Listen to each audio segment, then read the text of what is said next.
너무 안녕히 계세요. 니 김이분이야?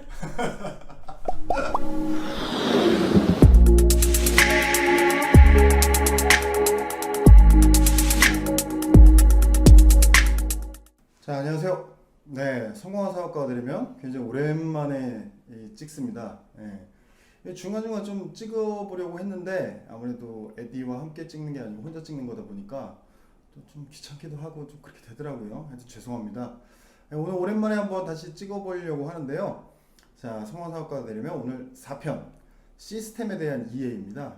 제가 그동안 사실 쇼핑몰 스토리, 그 다음에 뭐 쇼핑몰 컨설팅도 제가 지금 뭐 한 편 찍었고 2편째 업데이트 대기 중인데요.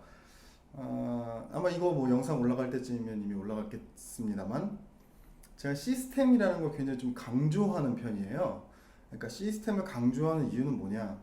근데 한 개인은 뭔가 이렇게 호불호가 있을 수도 있고, 뭐 능력의 편차도 있을 수가 있고, 뭐 지능의 편차도 있을 수 있겠죠. 여러 가지 어쨌든 한 개인은 여러 가지 어떤 이 차이가 있는데, 그거를 시스템으로 바꿔버리면 좀 어느 정도 이 균일한 이 흐름을 보일 수 있기 때문에 저는 시스템에 대해서 굉장히 강조하는 편이거든요.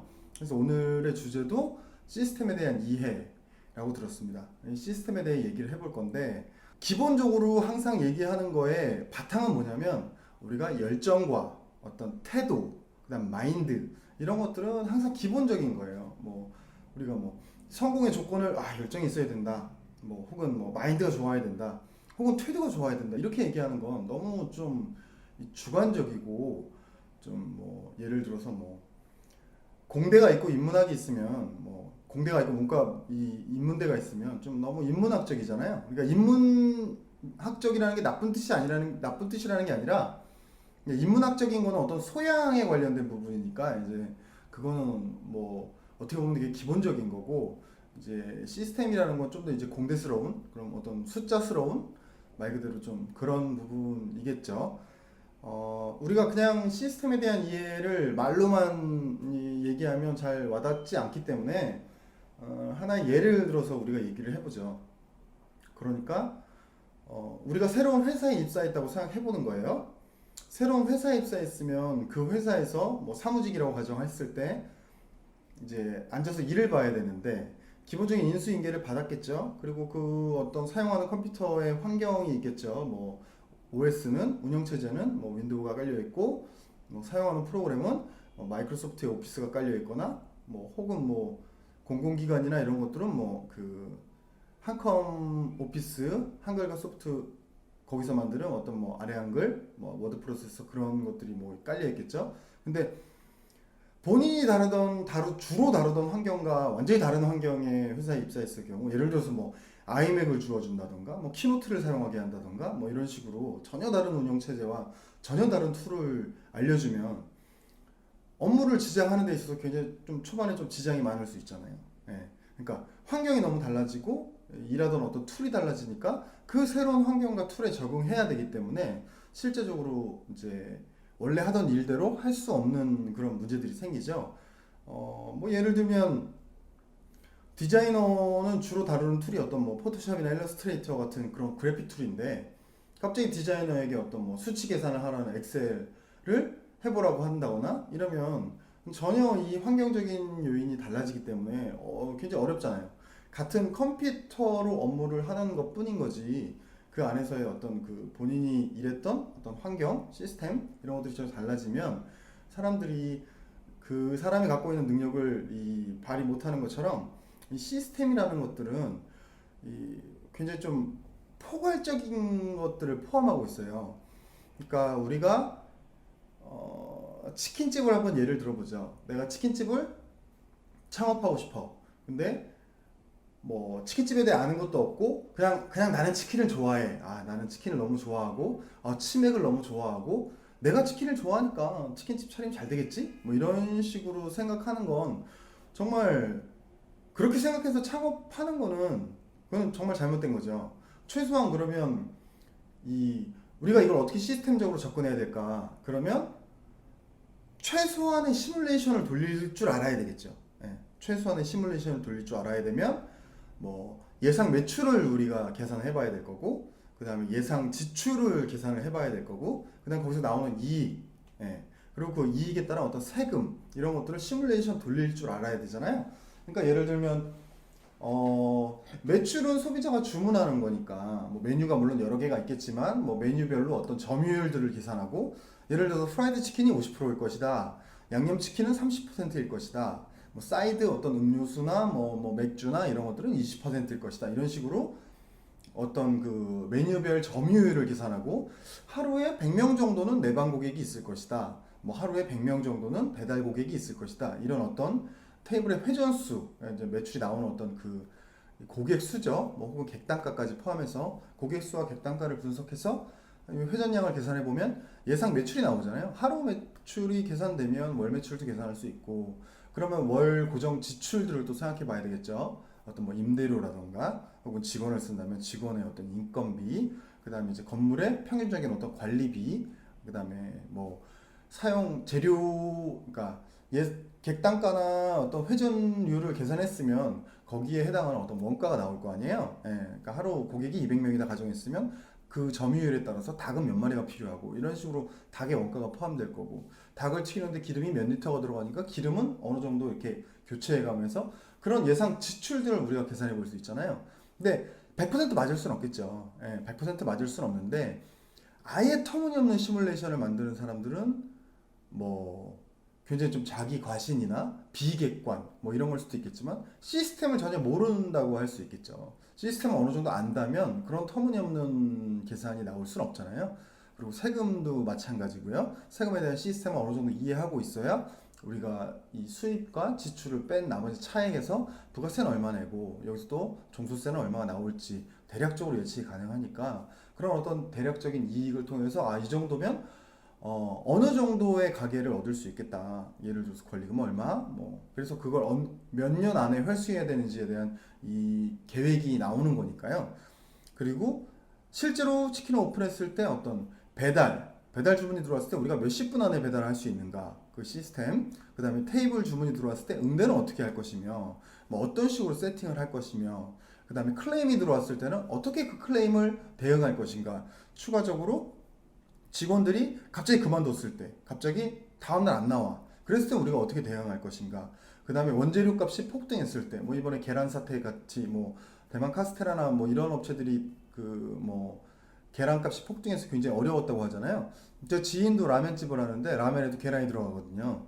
계란이 폭등했을 때 굉장히 힘들었다고 하더라고요. 요즘도 가격이 예전만큼 가격이 돌아오지 않은 걸로 알고 있는데, 그럴 때는 우리가 어떻게 대응해야 되는지, 그 다음에 마케팅 시스템은 어떻게, 우리 치킨집을 어떻게 홍보해야 하는지, 그리고 나와 관계없는 어떤 사회적인 이슈, 그러니까 뭐 치킨집이라 하면 굉장히 큰 사회 이슈가 조류독감이겠죠. 예, 조류독감, 그 AI가 발생했을 때 어떻게 응대해야 되는가, 뭐 그런 부분들의 최대한 어떤 뭐 그게 정답은 아니더라도 내가 한번 그런 부분들에서 고민을 하고 그 고민에 대한 어떤 매뉴얼들이 작성돼 있는가, 그런 것들을 우리가 총체적으로 시스템이라고 할 수 있겠습니다.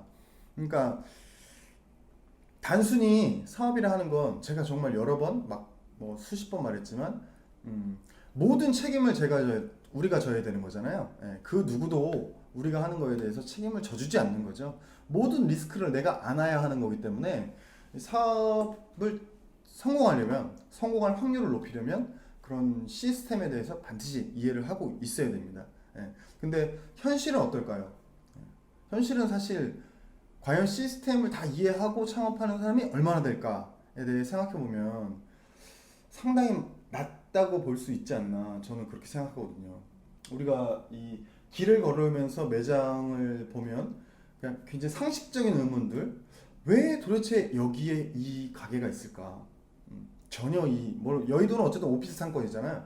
그럼 전혀 오피스 상권에 어울리지 않는 이런 가게는 도대체 여기 왜 있을까? 뭐 혹은 뭐 흔히 말하는 홍대, 뭐 강남역 이런 것들은 이제 20대 상권이잖아요. 젊은 상권. 예. 도대체 여기와 어울리지 않는 이 가게는 여기 왜 있을까? 뭐 어떤 그런 것들, 상식적인 의문을 자아내는 그런 가게들의 어떤 위치나 이런 것들을 보면 과연 이 사람들은 상권 분석을 했는가, 그런 생각이 들잖아요. 그런 것처럼 현실에서는 이 어떤 사업의 시스템에 대한 이해가 굉장히 부족한 사람들이 창업을 많이 하고 있다. 저는 그런 생각이 들고 제가 화장품 쇼핑몰을 4년 반을 운영했는데 마지막 엑시트하기 한 3개월 전, 그러니까 준비까지 하면 6개월 전이었죠. 6개월 전에 제가 카페를 런칭했어요.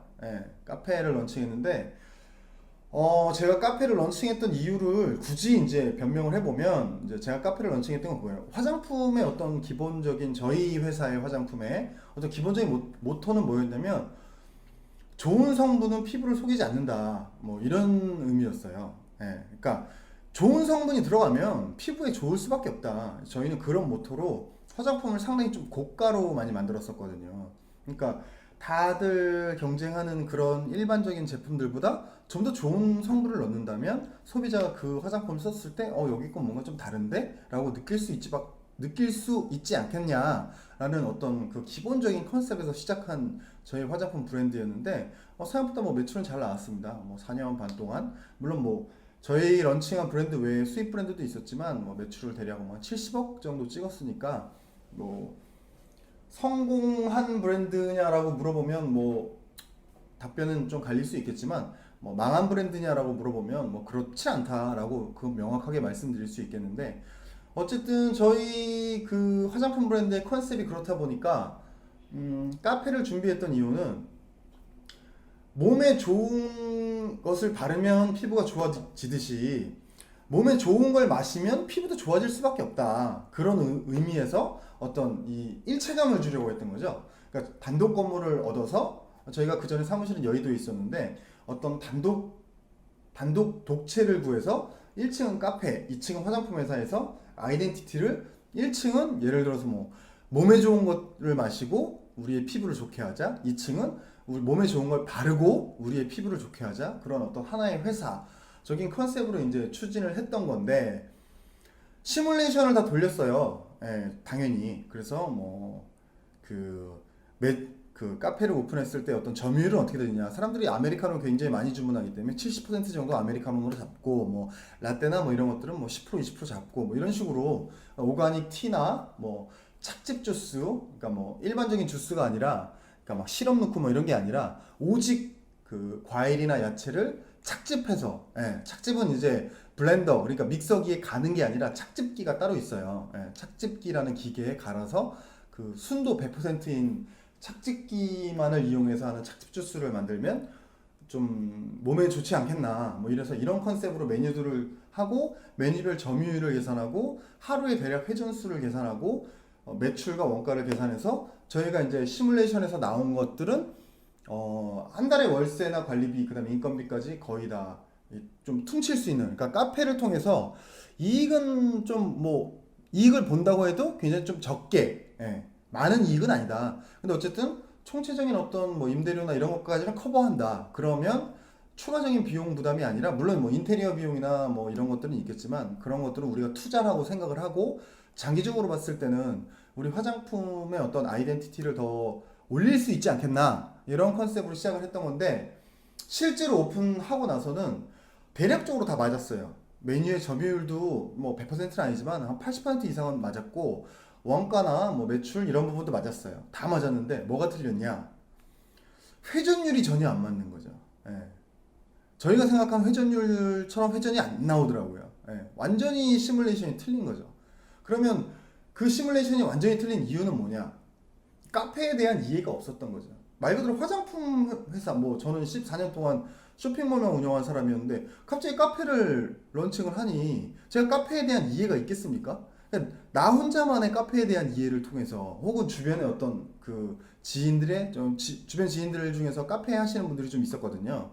그분들의 어떤 조언을 통해서 얻은 그러니까 제가 직접 경험하거나 막 열심히 공부하거나 해서 알게 된 정보가 아닌 그냥 주변 사람들의 어떤 뭐 조언 그다음에 저 스스로 생각한 스스로의 어떤 맹신 예를 들어서 야, 사업을 14년 했는데 카페 하나 성공 못할까 뭐 이런 어떤 터무니없는 자신감 그런 걸로 이루어진 말도 안 되는 시뮬레이션이었던 거죠.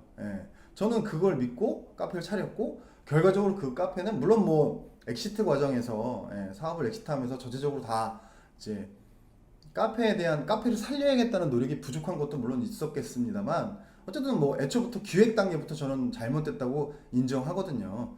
예, 그래서 그 카페를 통해서 제가 2.4억을 날렸습니다. 예, 2.4억. 예, 작은 돈이 아니죠. 굉장히 큰 돈이죠. 그 정도의 손해를 봤어요. 또 한 번의 제 실패 경험을 말씀드리면 제가 소셜 커머스를 창업했었습니다. 2011년에 소셜 커머스를 창업했는데 그때 2011년 9월인가 10월에 위 메이크 프라이스가 런칭을 했고 저는 2011년 12월에 준비를 해서 2012년 1월에 런칭을 했습니다. 예, 그러니까 그 전에 준비 기간 한 3개월 정도 걸렸고 3개월 준비하고 런칭을 해서 이제 소셜 커머스 운영했는데 제가 소셜 커머스 저희 사이트를 런칭하기 전에도 아 이건 망했다 라고 생각한 이유가 두 가지가 있었어요. 하나는 뭐냐면 12월 1일부터 사무실을 얻어서 이제 직원들을 이제 뭐 고용하고 이제 딱 준비에 들어갔는데 스타트를 시작했는데 한창 막 이런저런 준비를 하면서 계속 막 준비를 해 나갈 때 뭐 나름대로 굉장히 열심히 준비했고 체계적으로 준비했다고 생각을 합니다만 12월 중하순 정도에 마케팅 업체들과 어떻게 마케팅을 할지 미팅을 하는데 저희가 창업 그때 자금이 한 4억 정도 제가 이제 동업자하고 같이 창업을 했는데 저희 창업 자금이 한 4억 정도 됐어요.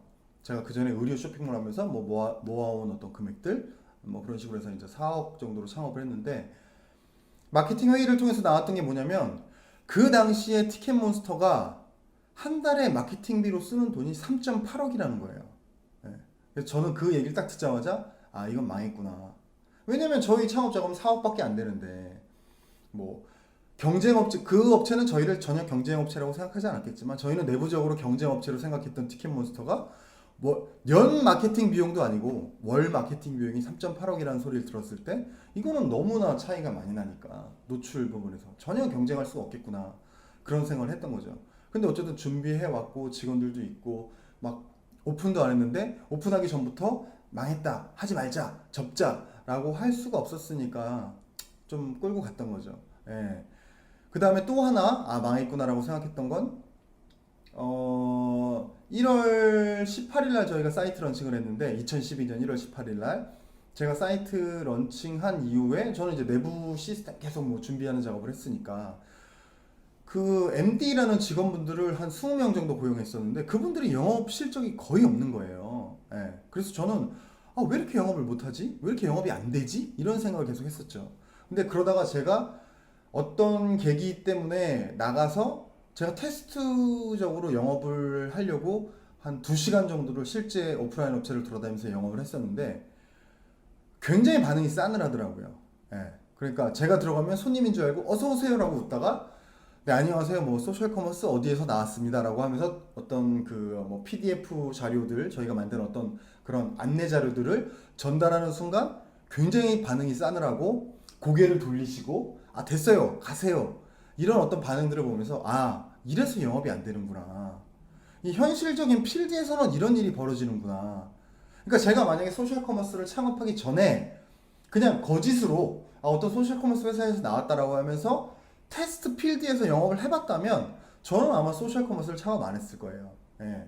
그러니까 그 소셜 커머스의 시스템을 전혀 모른 채 제 머릿속으로만 저는 온라인 어떤 환경에 대해서 굉장히 익숙하다고 자부했기 때문에 그 혼자만의 생각으로 머릿속에 시스템을 만들고 그 시스템대로 준비를 하고 아 나는 그 어떤 소셜 커머스보다 빅3 빼고는 준비를 잘했다. 그러면 나는 빅4가 될 수 있을 것이다. 라는 터무니없는 생각을 했던 거였죠. 한 번이라도 제가 필드에서 영업을 직접 해봤다면 아마 저는 소셜 커머스 창업하지 않았을 겁니다. 그러니까 이 시스템이라는 거는 제가 뭐 저의 카페 케이스나 저의 어떤 소셜 커머스 창업 케이스를 바탕으로 말씀을 드렸지만 뭐 말로 시스템 도대체 뭐냐라고 물으면 말로 정확하게 아주 명쾌하게 설명하기는 어렵지만 아마 이 영상을 보시는 분들이 제가 뭘 말하는지는 아마 이해하셨을 거라고 생각을 해요. 그러니까 시스템 이 뭐 어떤 갖춰지지 않은 어떤 사업체들 그 세 가지 이유. 첫 번째 시스템을 몰라서 그랬다. 그럴 수 있죠. 저도 그랬으니까. 두 번째 시스템은 알지만 여건이 안 됐다. 뭐 그럴 수도 있어요. 시스템은 정말 알아. 다 아는데 직원이 나 혼자야. 정말 내가 막 몸이 너무 바빠. 뭐 그래서 그랬을 수 있겠죠. 세 번째, 귀찮아서. 아 몰라. 귀찮아. 만사가 다 귀찮아. 이유는 세 가지가 있을 수 있지만 결과적으로는 다 똑같은 겁니다. 예. 다 똑같은 게 결과적으로는 실패인 거죠. 예. 어떤 케이스에 속하던 그런 분들은 사업을 하면 안 되는 거예요. 예. 그런 분들은 사업을 해서는 안 되는 겁니다. 그러니까 저도 카페를 런칭하면 안 됐던 거예요.